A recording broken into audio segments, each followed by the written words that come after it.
Un territoire plus petit que bien des quartiers européens a décidé de construire l'un des hôpitaux les plus complexes et les plus chers jamais bâtis sur le continent.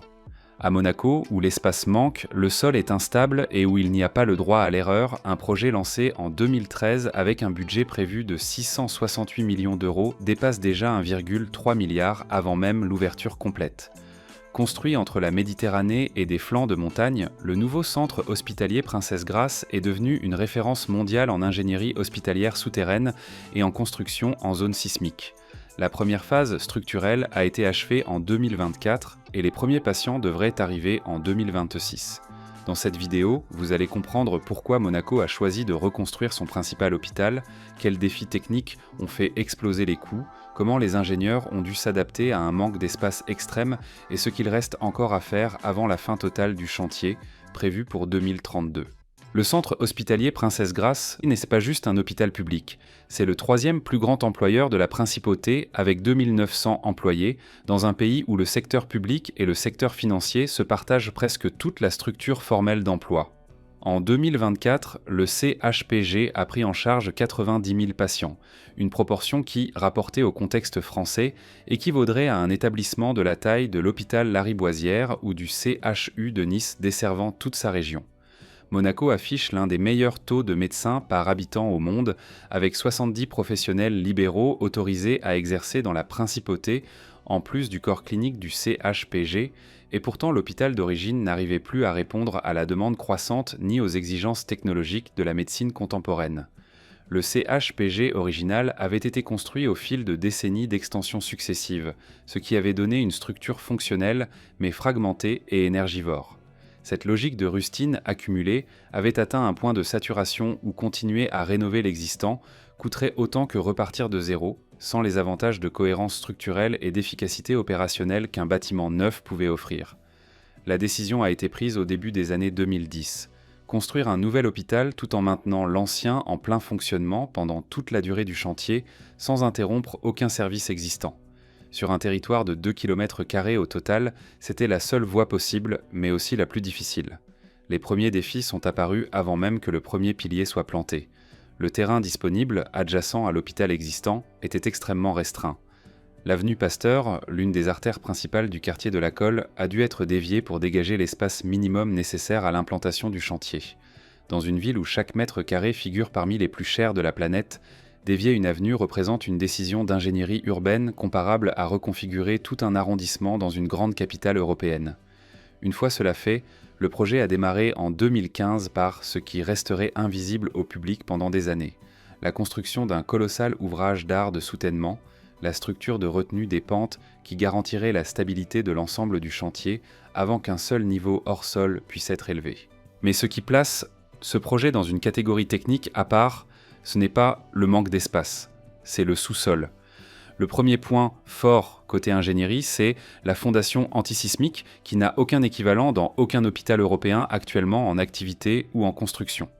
Monaco est situé dans une zone sismique reconnue par les géologues européens, une région où les mouvements des plaques tectoniques de la Méditerranée occidentale produisent des séismes d'une fréquence et d'une magnitude auxquels toute structure hospitalière critique doit pouvoir résister sans perdre sa capacité de fonctionnement. Les hôpitaux sont classés comme infrastructures critiques. Ils doivent continuer à fonctionner exactement au moment où un séisme se produit parce que c'est précisément à ce moment-là que la demande de soins est la plus forte. La réponse de l'équipe d'ingénierie structurelle d'AIA Life Designers a été une fondation dimensionnée selon des paramètres qui, en Europe, ne sont habituellement utilisés qu'au Japon. Le radier, c'est-à-dire la dalle de fondation qui répartit tout le poids du bâtiment sur le sol, a été construit avec une épaisseur de 1,1 m, soit plus du double du standard appliqué dans des hôpitaux conventionnels de taille comparable. La structure en béton de l'ensemble du bâtiment a été renforcée à plus de 100% de ce qu'exigerait une norme hospitalière européenne standard. Chaque pilier, chaque poutre, chaque nœud structurel a été calculé pour absorber l'énergie d'un séisme sans transmettre de déformation permanente au bâtiment. À l'échelle d'un chantier européen, cela représente un volume d'acier et de béton qui impacte directement le budget, le calendrier et la logistique des travaux, mais c'est aussi la raison pour laquelle des spécialistes internationaux font le déplacement jusqu'à Monaco spécifiquement pour observer cette solution technique à échelle réelle. Le deuxième point fort, c'est l'organisation en phase d'un programme de 107 000 m² sur un terrain qui ne permet pas de tout construire en même temps. Le projet complet du nouveau CHPG a été découpé en phases distinctes, avec la phase 1 couvrant un bâtiment de 10 étages hors sol, 150 mètres de long sur 30 mètres de large, 65 000 m² de surface construite et 6 niveaux de parking souterrain avec 650 places pour voitures et 180 pour deux roues. Cette première phase concentre 75% de toutes les activités hospitalières du futur établissement, dont les urgences, le bloc opératoire, les hospitalisations et l'imagerie médicale. La construction a avancé au rythme d'un étage par mois à partir de 2023, avec le gros œuvre achevé fin 2024. Aujourd'hui, le chantier est en phase d'installation intérieure, de finition et d'intégration des systèmes numériques et médicaux, avec une livraison prévue pour le second semestre 2026. La deuxième phase étendra le complexe jusqu'à 107 000 m² au total et une capacité pleine de 458 lits, dont 66 lits de psychiatrie et une unité de flexibilité de 28 lits, avec une fin de travaux prévue pour 2032. Le troisième point fort, c'est la façade ondulante qui combine fonctions techniques et références culturelles dans une seule et même solution architecturale. Le bâtiment est enveloppé d'une trame de brise-soleil fixe et mobile que l'architecte Vincent Chéniaud d'AI Live Designers a publiquement décrit comme une robe haute couture en référence à la princesse Grace et à l'élégance monégasque, une surface qui évoque un voilage ondulant dans le vent entre la mer et la falaise. Mais cette esthétique n'est pas purement décorative. Les brises-soleil fonctionnent comme des régulateurs thermiques passifs de la façade, réduisant l'apport de chaleur sur les vitrages pendant les mois d'été méditerranéens et diminuant les besoins en climatisation du bâtiment. Pour un hôpital où la climatisation et la ventilation de précision clinique doivent tourner sans interruption à chaque étage, chaque point de pourcentage de réduction de charge thermique représente une économie d'énergie qui s'accumule sur des décennies de fonctionnement. La certification HQE pour haute qualité environnementale est l'objectif de qualité environnementale que le projet poursuit depuis sa conception avec des standards définis pour la consommation énergétique, la qualité de l'air intérieur, la gestion de l'eau et le confort acoustique dans toutes les zones du bâtiment. Le quatrième point fort, c'est la numérisation totale de l'environnement clinique.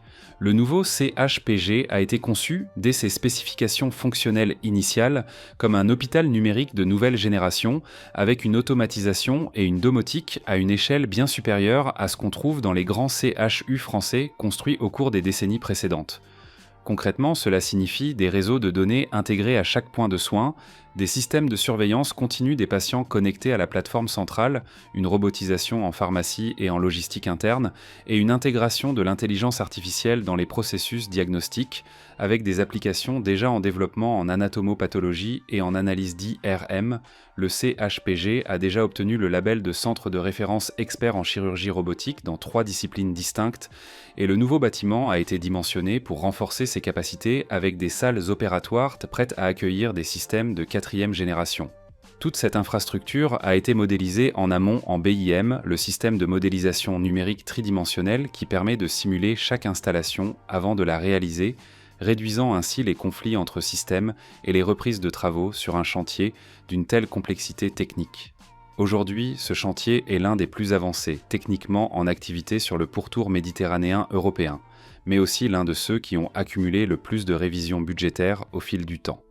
Le budget initial de 668 millions en 2013 a été revu à la hausse jusqu'à près de 800 millions quelques années plus tard, puis à 950 millions, puis à 1,25 milliard en 2024 et à 1,3 milliard dans le budget primitif 2025, le conseiller ministre pour les Affaires sociales et la santé, Christophe Robineau, admettant publiquement que le montant final pourrait encore dépasser ce seuil.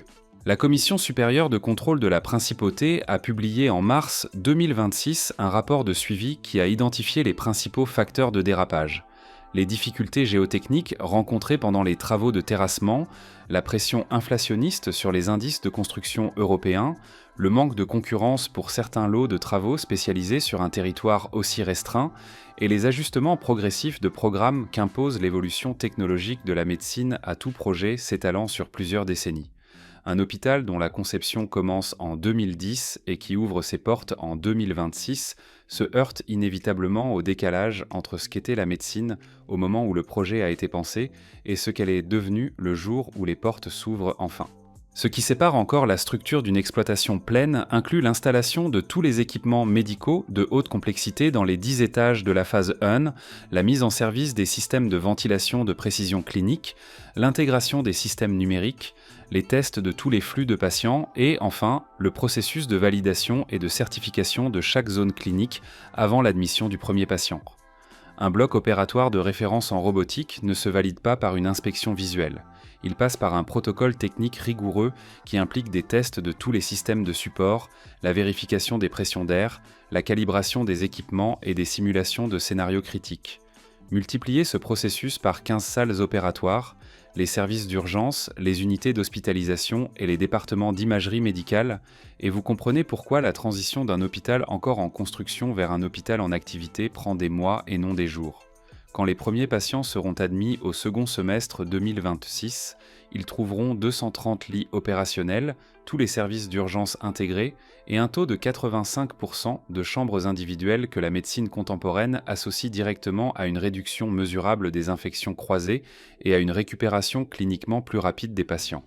L'impact pour les 125 000 habitants du bassin monégasque, qui comprend non seulement les 39 000 résidents de la principauté, mais aussi les communes françaises voisines de Beausoleil, Cap-d'Aille, Roquebrune et La Turbie, sera immédiat dans les services où l'attente était la plus longue.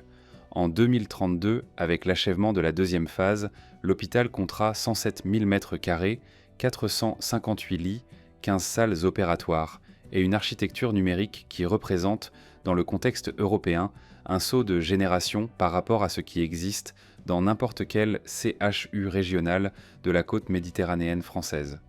Le Conseil national monégasque a débattu à plusieurs reprises de la croissance du budget comme d'une préoccupation légitime. Mais le ministre d'État Pierre Dartout a été clair dans sa réponse. Les euros de 2015 ne sont pas les euros de 2023, et construire à Monaco, ce n'est pas construire ailleurs en Europe.